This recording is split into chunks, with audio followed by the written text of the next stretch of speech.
Jeden Morgen ging Clara denselben schmalen Gehweg entlang, wich Müllsäcken und schlecht geparkten Autos im Stadtzentrum aus. Sie arbeitete als Lieferfahrerin für eine App und hatte sich längst an das urbane Chaos gewöhnt. Doch an diesem Dienstag fiel ihr etwas ins Auge. Neben einer blauen Mülltonne lag ein halb zerrissener Pappkarton. Darin, zwischen alten Kleidern und nassen Papieren, ragte ein teilweise verschmutztes Foto hervor. Clara blieb stehen. Sie hob das Foto auf. Es zeigte eine Frau, die mit einem Baby auf dem Schoß lächelte, im Hintergrund ein Mann im Anzug. Doch was Clara erstarren ließ, war nicht das Motiv. Es war das Gesicht des Babys. Es sah aus wie sie. Für einen Moment glaubte Clara, sich zu täuschen. Sie schaute erneut hin. Die kleine Nase, die leicht mandelförmigen Augen, das Muttermal links auf der Stirn. Es war, als würde sie ein Bild aus ihrer eigenen Kindheit betrachten. Nur, dass sie diese Frau noch nie gesehen hatte. Sie steckte das Foto in die Jackentasche und ging weiter, doch ihr Herz pochte schneller. An diesem Tag lieferte sie die Bestellungen ab, ohne die Straßen richtig wahrzunehmen. Verwechselte Adressen, musste umkehren, vergaß Zugangscodes. Etwas in ihr war erwacht. Clara wusste schon immer, dass es Lücken in ihrer Geschichte gab. Sie war bei ihrer Großtante aufgewachsen, Dona Lourdes, einer strengen, schweigsamen Frau, die stets sagte, Claras Mutter sei nicht vertrauenswürdig gewesen und der Vater einfach verschwunden. Clara hatte nie viele Fragen gestellt, vielleicht aus Angst vor den Antworten. Aber jetzt mit diesem Foto in der Hand wurde aus Neugier ein innerer Drang. Noch in derselben Nacht holte sie eine alte Schuhschachtel hervor, in der sie die wenigen Erinnerungen an ihre Kindheit aufbewahrte, einen Schnuller, ein Armbändchen mit dem Namen Clarinha und einen alten Impfpass. Keine Hinweise. Außer ein Name auf der Rückseite des Passes, Hospital Santa Augusta, Neugeborenenstation. Am nächsten Morgen ging Clara ins Krankenhaus. Sie wusste, dass die Daten von 1998 längst archiviert oder gelöscht worden sein könnten, aber sie musste es versuchen. Am Empfang erklärte sie, dass sie Zugang zu einer Patientenakte aus dem Jahr 1998 bräuchte. Die Empfangsdame runzelte die Stirn und verschwand kurz. Sie kehrte zurück mit einer Frau im weißen Kittel. Dr. Silvia, ärztliche Leitung. »Wie war noch gleich der Name Ihrer Mutter?« fragte sie. »Ich weiß es nicht, aber ich habe dieses Foto gefunden und ich versuche, meine Herkunft zu verstehen.« Dr. Silvia betrachtete das Foto genau. Ihr Gesichtsausdruck veränderte sich. Nach kurzem Zögern sagte sie, »Kommen Sie bitte mit in den Archivraum?« Der Weg in das Untergeschoss des Krankenhauses verlief schweigend. Claras Herz schlug bis zum Hals. Im Archivraum blätterte Dr. Silvia einige Minuten lang durch vergilbte Ordner, bis sie schließlich eine Akte hervorholte. Hier ist sie, weibliches Neugeborenes, geboren am 12. Mai 1998. Kein Name eingetragen. Die Mutter war Insassin eines Heims. Sie verschwand 2 Tage nach der Geburt. Clara wurde schwindelig. »Sie hat mich verlassen?« fragte sie mit zitternder Stimme. »Nicht direkt. Laut dem Bericht wollte sie zurück, aber ein Mann hinderte sie daran.« Dr. Silvia fuhr sich über die Stirn. »Dieser Mann, Clara, das ist derselbe wie auf dem Foto. Und wenn er wirklich der ist, für den ich ihn halte, dann sollten Sie etwas wissen.« Die Ärztin schloss die Tür und sprach leise. »Dieser Mann ist Alexandre Beltrão, Unternehmer, Besitzer der Baufirma Beltrão.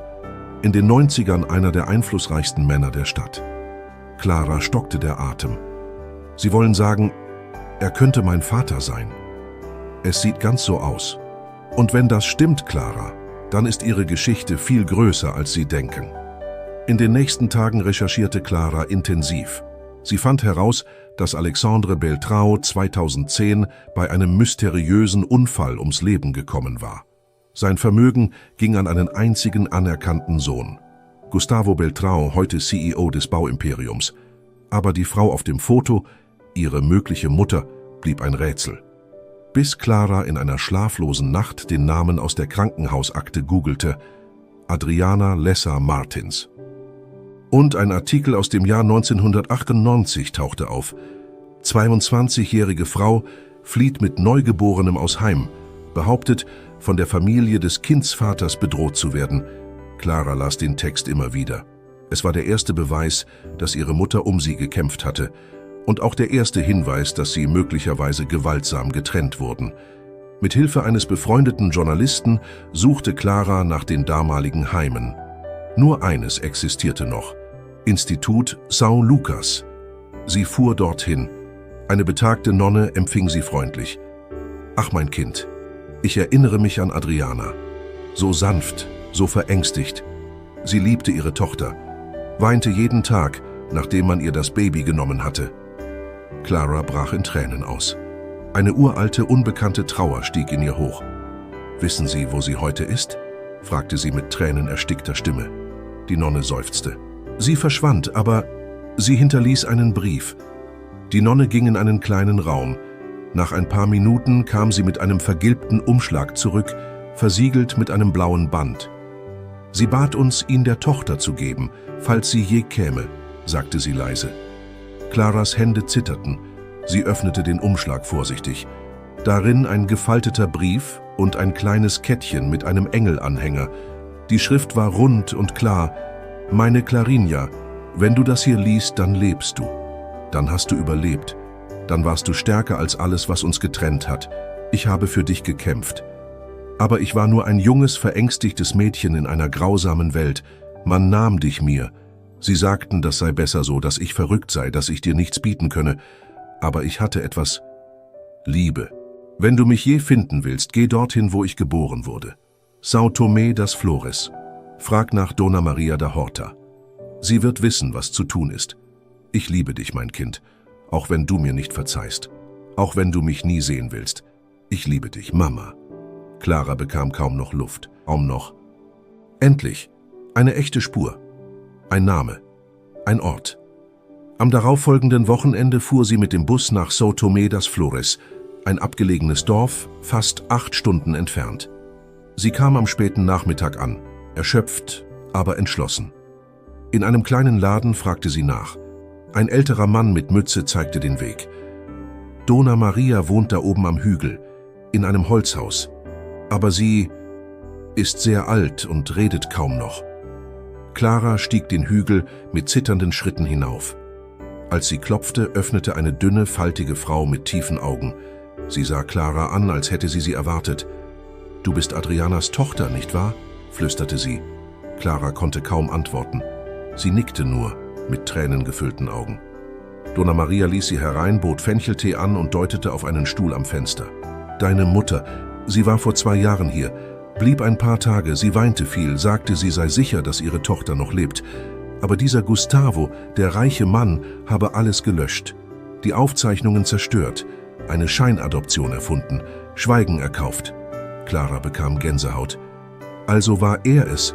Er hat meine Mutter von mir getrennt.« So sagte sie es. Sein Vater wollte keinen Skandal. Und nachdem der starb, führte der Sohn den Plan weiter. In diesem Moment wusste Clara, Gustavo Beltrão, der Erbe des Familienimperiums und ihr unbekannter Halbbruder, war verantwortlich dafür, dass sie ausradiert wurde. Und sie fasste einen Entschluss. Sie würde sich nicht länger auslöschen lassen. Zurück in der Stadt suchte Clara eine Anwältin für Erbrecht auf. Sie legte alles offen. Die Beweise, das Foto, die Krankenakte, den Brief ihrer Mutter. Der DNA-Test war der nächste Schritt. Wenn dieser Mann wirklich ihr biologischer Vater ist, dann haben sie nicht nur ein Recht auf das Erbe, sondern vor allem auf ihre Identität. Die Anwältin reichte Klage ein und beantragte einen verpflichtenden Vaterschaftstest. Gustavo verweigerte ihn, doch das Gericht ordnete ihn an. Als das Ergebnis kam, zitterten Claras Hände. Wahrscheinlichkeit der Vaterschaft 99,99997%. Die Nachricht schlug in den Medien ein: Frau findet Foto im Müll und entdeckt, dass sie die uneheliche Tochter eines Milliardärs ist. Gustavo bestritt alles, sagte, sie wolle nur Geld, er spiele die Opferrolle. Doch Clara hatte die Wahrheit. Weitere Dokumente tauchten auf. Menschen, die Schweigegeld erhalten hatten, begannen zu reden. Eine ehemalige Krankenschwester sagte aus: Ich sah, wie sie mit dem Baby wegging und auch, wie sie später verzweifelt zurückkam und sagte, man habe es ihr genommen. Es war alles inszeniert. Clara wollte keine Rache. Sie wollte Wahrheit. Sie wollte sagen können, ich bin real. Das Gericht erkannte die Vaterschaft an. Clara wurde offiziell als Erbin aufgenommen, doch was das Land wirklich bewegte, war das Wiedersehen. Denn als alles entschieden war, ging ein neues Video viral. Eine schlanke Frau mit kastanienbraunem Haar, tränenerfüllten Augen und einer kleinen Kette mit Engelanhänger sagte: „Ich bin Adriana Martins und ich habe 26 Jahre darauf gewartet, mein Kind wieder in den Arm zu schließen." Die Umarmung fand vor laufenden Kameras statt. Tausende sahen zu. Keine Schminke, kein Drehbuch, nur Wahrheit. Clara und Adriana hielten sich fest, als könnte dieser Moment die Zeit zurückholen, als würden alle Wunden plötzlich heilen. Ganz Brasilien weinte. Und als man Clara fragte, ob sie Groll hege, sagte sie: „Ich trage Narben, aber auch Liebe, denn sie hat mich hierher geführt." Heute leitet Clara ein soziales Projekt für Frauen, die von ihren Familien verlassen wurden. Sie gründete ein Institut im Namen ihrer Mutter, Casa Adriana. Sie verwandelte Schmerz in Sinn. Und das Foto, mit dem alles begann, hängt heute gerahmt in ihrem Wohnzimmer. Daneben die kleine Engelskette. Denn manchmal reicht eine einzige Erinnerung, um die ganze Welt zu verändern. Vielen Dank fürs Zuschauen.